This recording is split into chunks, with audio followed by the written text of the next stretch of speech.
Welcome everyone again in our lecture of the basic concepts. We have started the chapter of the basic concepts and that is going on. Today the topic that we are going to discuss is the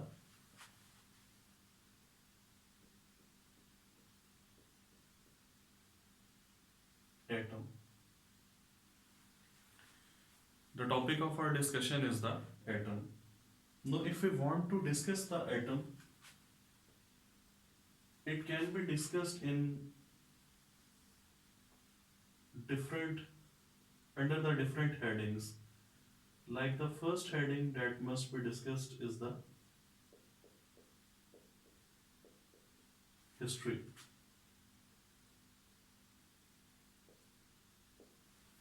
The first part of atom that must be discussed is the history of the atom. There are some famous names of the scientists that have worked for understanding the atom, so they will be discussing its history. The second portion is about definition of atom, that how atom can be defined. The third part is about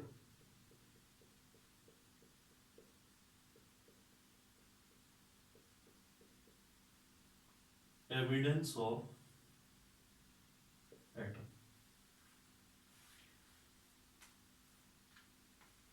And the fourth part is about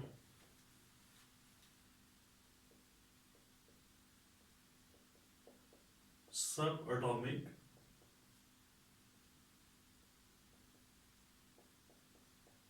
particles.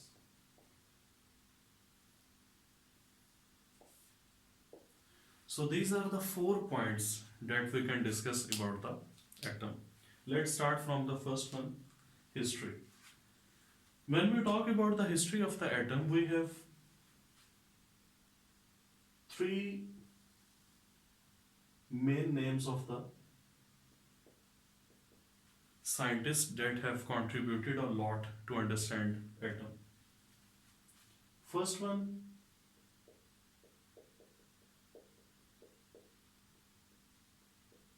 Greek philosophers. Second are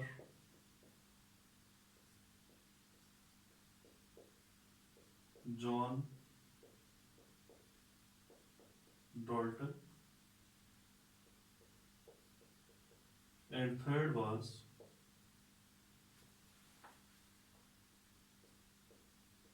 J.J.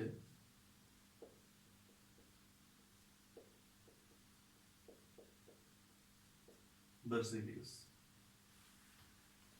These are the three scientists that have made a huge contribution to understand the concept of atom.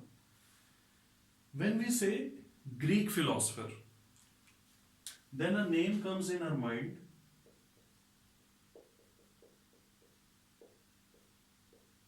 Democritus. Democritus is the Greek philosopher who used a word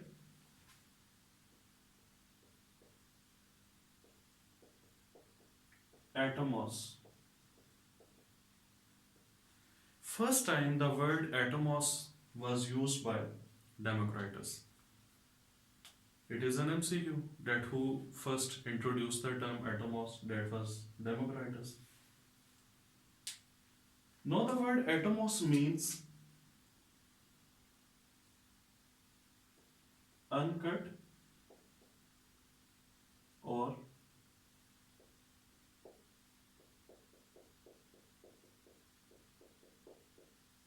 indivisible. Uncut or indivisible mean which cannot be further divided, mean which is the basic unit, which is the smallest unit. So Democritus basically used the word atomos as he was a Greek philosopher, so this one is a Greek word, from where the word atom was derived.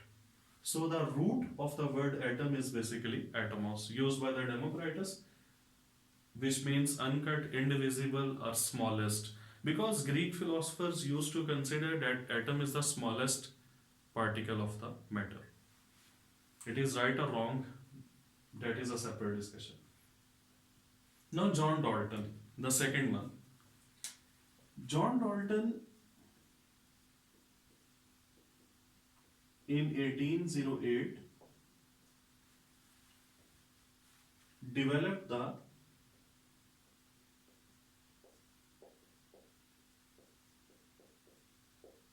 atomic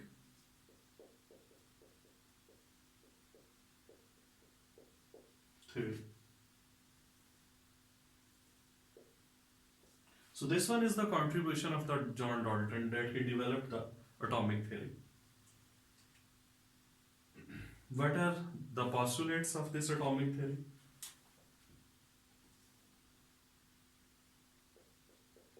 The first was that atom is the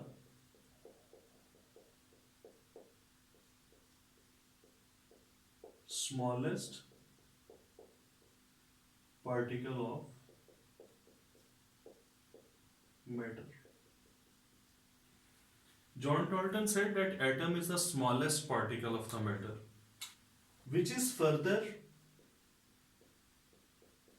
indivisible.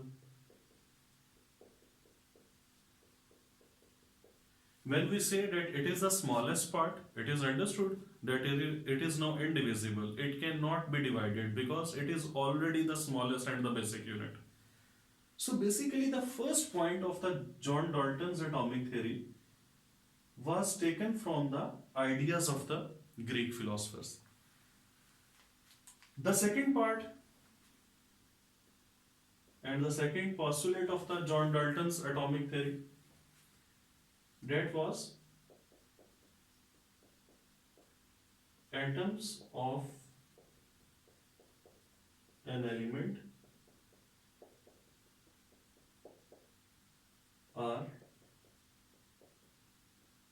identical.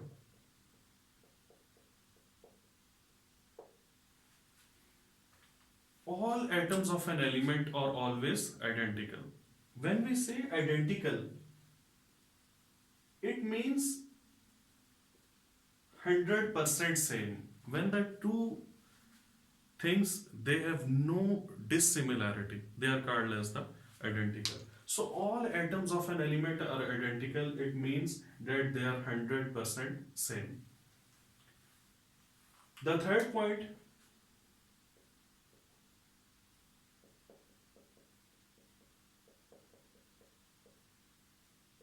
chemical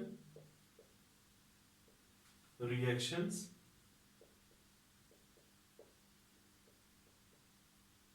take place due to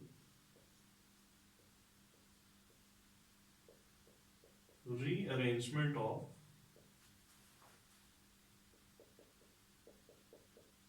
atoms. Means when the atoms are rearranged, then the chemical changes take place. In order to support this point, I will give an example. Just like you can say that NaCl solution reacts with silver nitrate solution to form NaNO3 plus AgCl. This is a chemical change, it is a chemical reaction. Note, you can see that the arrangement of atoms that has been changed. The sodium and silver atoms, they are rearranged. The sodium atom was once with chlorine, now it is with the nitrate. And the silver, which was previously with the nitrate, No, it is with the coloring. So the arrangement of atoms is changed, the atoms are rearranged, and a chemical reaction has taken place. That was the third postulate of the John Dalton's atomic theory. As far as the first point of the John Dalton's atomic theory is concerned, that was proved wrong. Why it was proved wrong? Because the subatomic particles are even smaller as compared to the atom. As far as the second point is concerned, it was proved wrong when the isotopes of an element were discovered, because isotopes of an element are the atoms of the same element, but they are not identical. Third point was right. This point is correct. I once used to think that if the first two postulates of the John Dalton's atomic theory were wrong, at that time it must have gained some fame. But now, whenever we study the books, in most of the books, especially of the 11th or 12th grade, whenever I open the book, the first page, at the first page, I see the name of the John Dalton. If the 2 points are wrong, then why the name of the John Dalton is written on the first page? I used to think at time when I was a student. But later on, it was revealed to me that John Dalton actually what did? John Dalton was the scientist who took the concept of the atom out of philosophy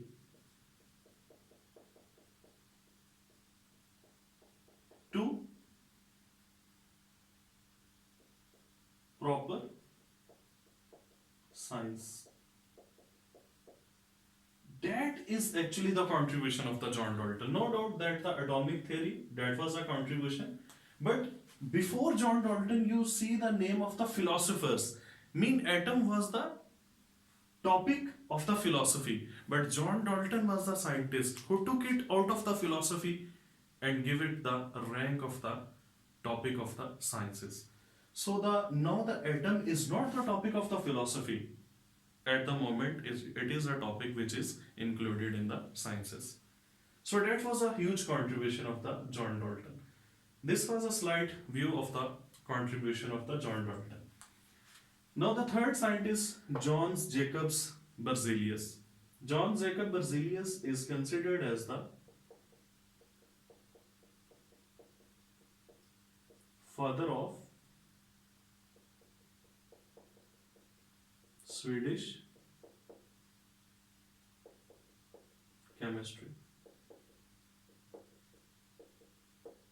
You know the father of the chemistry, overall father of the chemistry, that is the Jaber bin Hayyan. Father mean founder of the chemistry, that was Jaber bin Hayyan. But in Sweden, the chemistry was much introduced and it was explained by the John Jacob Berzelius. So that's why it is called as the father of the Swedish chemistry.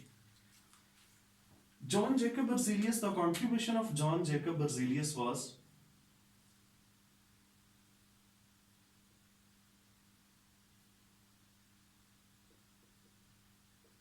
he actually explained the two aspects of the atom. First of all, he evaluated or calculated the atomic masses, and secondly, what he did, he introduced the system of symbols. Symbols are the short names of the elements.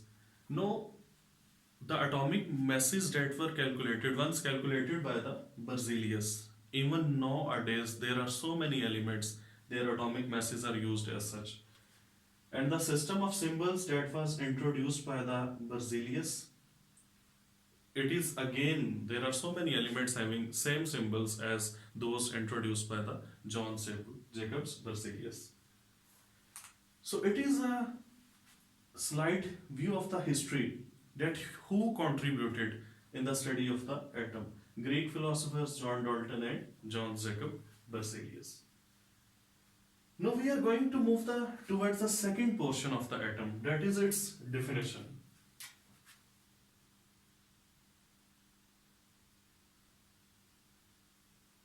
How we can define the atom? So actually we define the atom that atom is the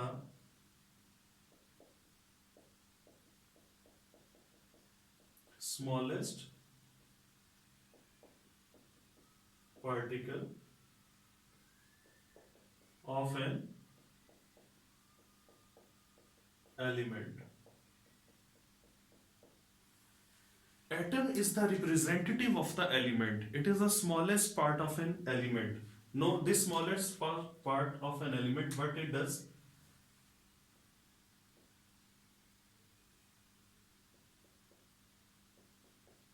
It is the smallest particle of an element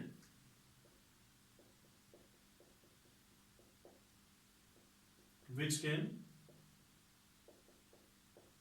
take part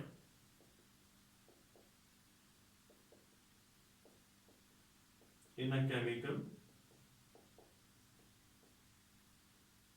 reaction. So it is the smallest particle of an element which can take part in the chemical reactions, and as the Dalton said, that chemical reactions are due to rearrangement of the atoms. So it can take part in the chemical reaction. Now the second part, it may or may not have independent existence. Atom may or may not have an independent existence. So there are two ways to define an atom. Smallest particle of an element which can take part in a chemical reaction, or smallest particle of an element which may or may not have independent existence. Now what is meant by may or may not have independent existence? So we will discuss it.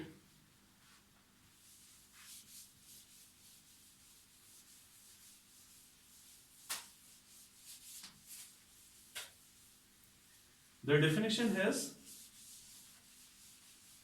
two main parts, that it may or may not have an independent existence. So, according to definition, it may or may not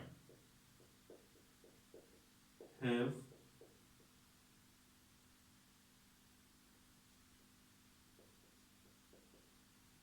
independent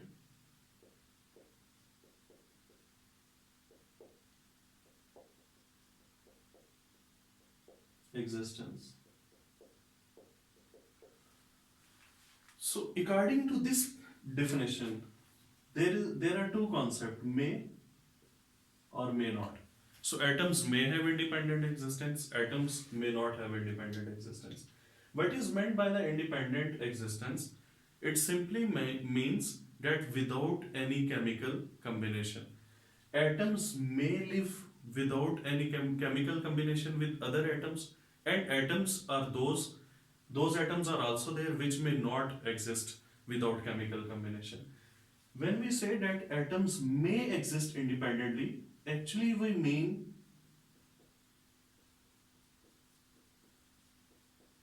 noble gases.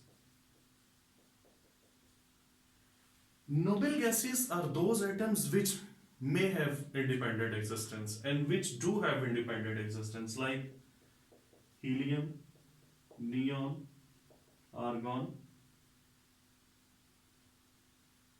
krypton, xenon, radon. These are the 6 atoms, these are the 6 elements, because atom is the smallest particle of an element, that have independent existence. So this portion may have independent existence, it is basically related to the noble gases. And this portion may not, It is related to all other atoms, all other elements. Except these six elements, all other elements, they do not have independent existence. They are always found in chemical combination with some other element in order to get the stability. So this is the definition of an atom, may or may not, and which can take part in a chemical reaction. I hope so that the idea is clear. Now let's move towards the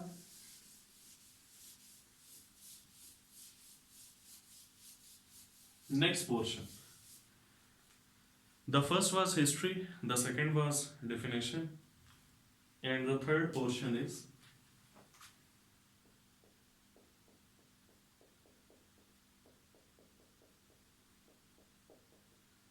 evidence of atom.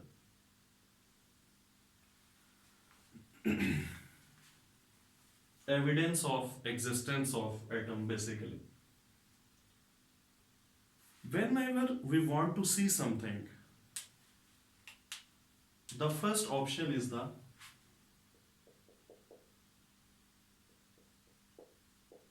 naked eye.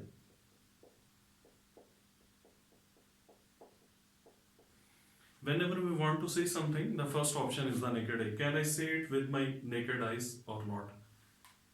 Naked eyes, they have certain resolution power, they have certain magnification power. Mean they have certain power that up to this size of the particles we can see it with the naked eye, and beyond or smaller than this size we cannot see it with the naked eye. When the naked eye flops, mean we cannot see any particle with the help of naked eye. Now the second option is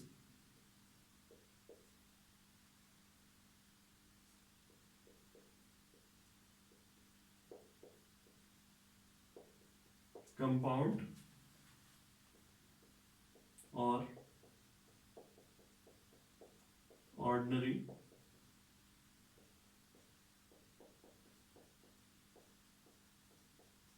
microscope.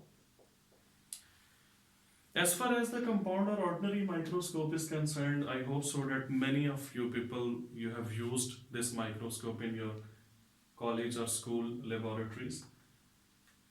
Compound or ordinary microscope uses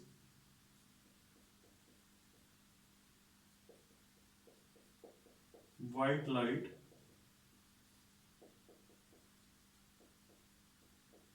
as source of illumination. If you have ever used the compound or ordinary microscope, you must have seen a mirror at its bottom. And when we see through it, we adjust that mirror so that the visible light must fall on the object we are trying to watch, and we may see it clearly.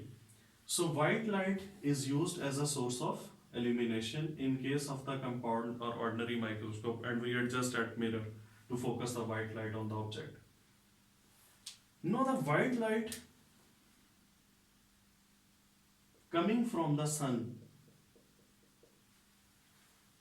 the light that is coming from the sun, it has a range of the wavelengths, but majority of the photons or the average wavelength of the white light that is coming from the sun to the earth, majority of the photons, they have wavelength of 500 nanometer. So when we want to see any object by using the compound or ordinary microscope, what is its limitation? We can see the object, we can see that object having size equal to or greater than 500 nanometer. any particle or any object having size equal to or greater than 500 nanometer can easily be seen by using the compound or ordinary microscope. Why? Because this 500 nanometer is the wavelength of that white light. Because I have already told you that the white light coming from the sun has majority of the photons in this range of the wavelength. It means from here I can write a relation that the object size must be equal to or greater than the wavelength of source of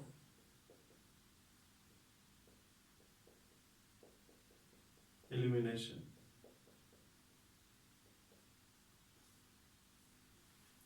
Means by using the compound or ordinary microscope, we can see that object whose size is equal to or greater than wavelength of the source of illumination. And what is the source of illumination? That is the white light.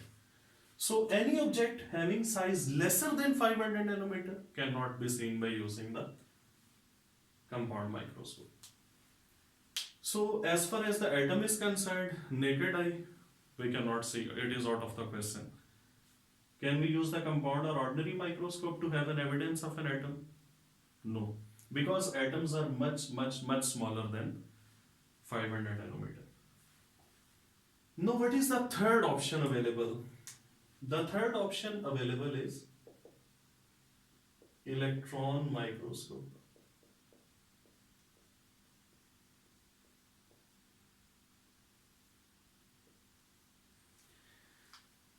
In electron microscope, we use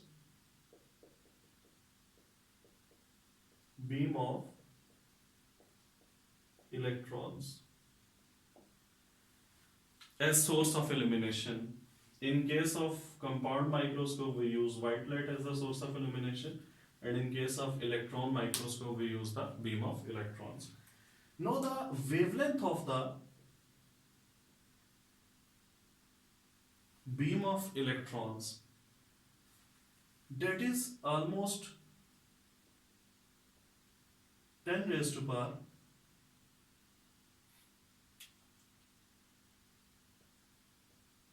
minus 30 nanometer. Almost, it may be variable, but almost 10 raised to power minus 30 nanometer. This one is the wavelength of the beam of electron. Now the evidence of the atom was actually provided by using the electron microscope, because the size of the atom is much greater than the 10 raised to power minus 30 nanometer. So we can have evidence of atom by using the electron microscope, because as I have already mentioned that we can see only those objects having size equal to or greater than the lambda of the source of illumination. And when the source of illumination is beam of electron, its lambda is much smaller, so much smaller objects can be seen by using the electron microscope.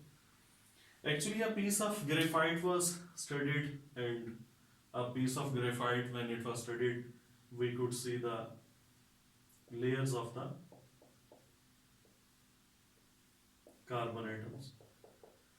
So the evidence of the atom was provided when the piece of the graphite was studied under the electron microscope and the layers of the carbon atoms were seen.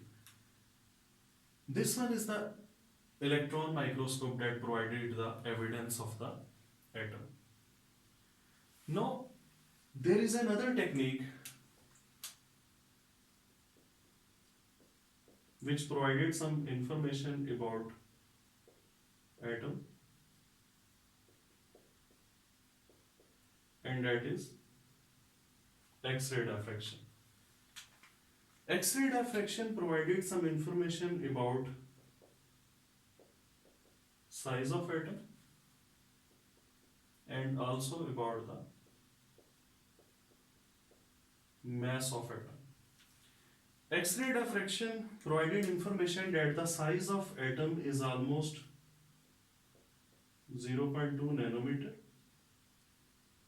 or you can say 2 angstrom. This 0.2 nanometer or 2 angstrom is the